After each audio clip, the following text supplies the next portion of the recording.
ल गाइज आज हामी दुम्सीले चाहिँ साह्रै सताएर चाहिँ यो दुम्सीको बस्ने घर नजिकै चाहिँ हाम्रो यो काजी भाइले चाहिँ यसरी के भन्छ अरे पासो थाप्ने काम भइरहेको छ।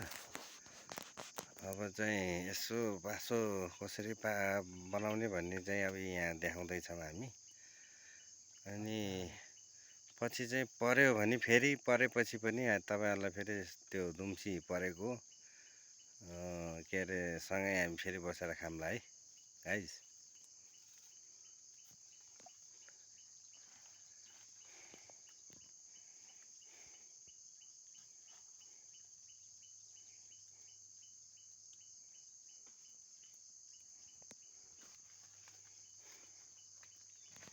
मच्छरले टोकेको हातमा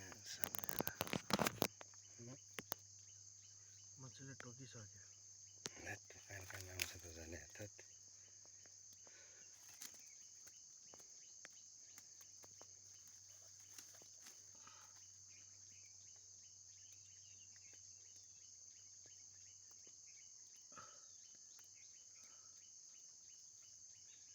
पिलास लिएर आउनुपर्ने थियो नि यार है।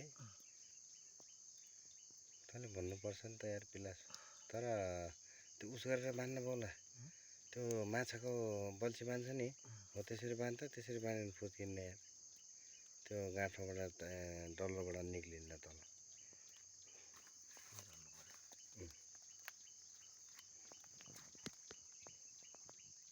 यस्तै गर्नु पर्यो पहिला।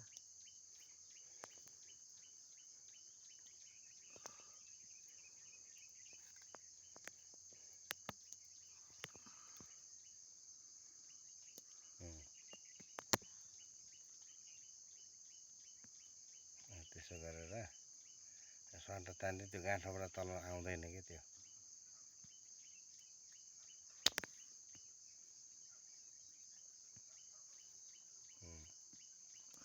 जति तन्किन्छ त्यति टाइट हुन्छ होइन।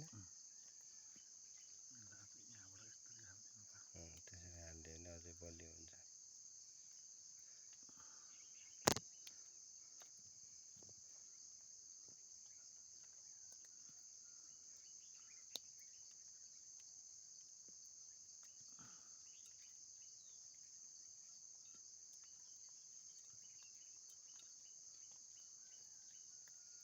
यस अब त दुम्सीको साला साखा सन्तान एकैचोटि आयो पनि सक्दैन होइन।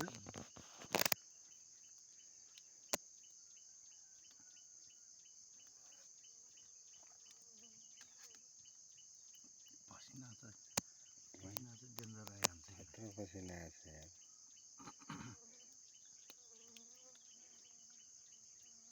गरेर नजाओस् है नाकले झगलेर। बाख्रा ल्याएन। बाख्रा त अलिअलि ल्याएर भन्नुपर्छ। अरूले त खासै ल्याउँदैन यता। हजुरले मात्रै त्यो डोरीलाई अलि माथि चाहिँ बाँधेर अलिक टाइट बनाइदिए है। मच्छर ल्याएर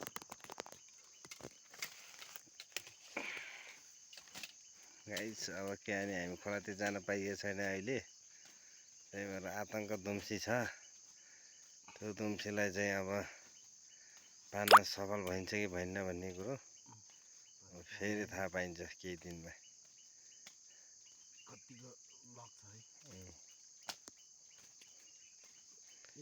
ठुलो त हुन्न होइन दुम्सी त है। साइतै परेर निक्ले जस्तो भएछ के अरे हुन त। ल एक हात माथि हो कि।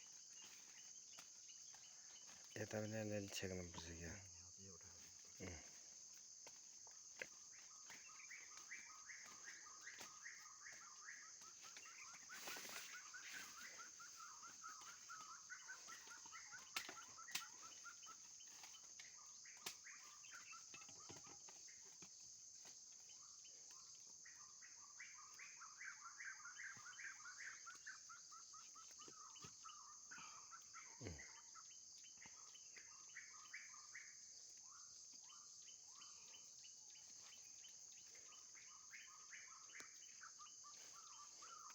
गोल्डन माछीले चाहिँ धोका दियो होइन हामीलाई त।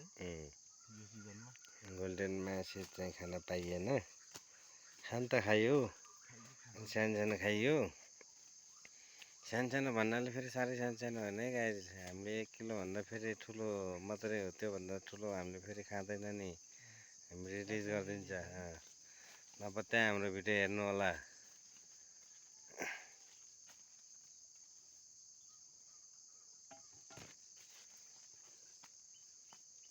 अलि माथि चाहिँ अलि माथि त्यो गाँठो छ नि, गाँठोमा पुग्छै पुग्दैन। हो त्यहाँ गाँठो लिँदा भयो नि, ठ्याक्क चाहिँ तुर्लुङ्ग यतै झुन्डियोस् कि होइन। हो त्यहाँ। ल सो गाइज, हाम्रो आजको काम चाहिँ यति नै। हामी चाहिँ अब तपाईँहरूलाई यसको चाहिँ रिजल्ट देखाउनेछौँ होइन। ल सो गाइज,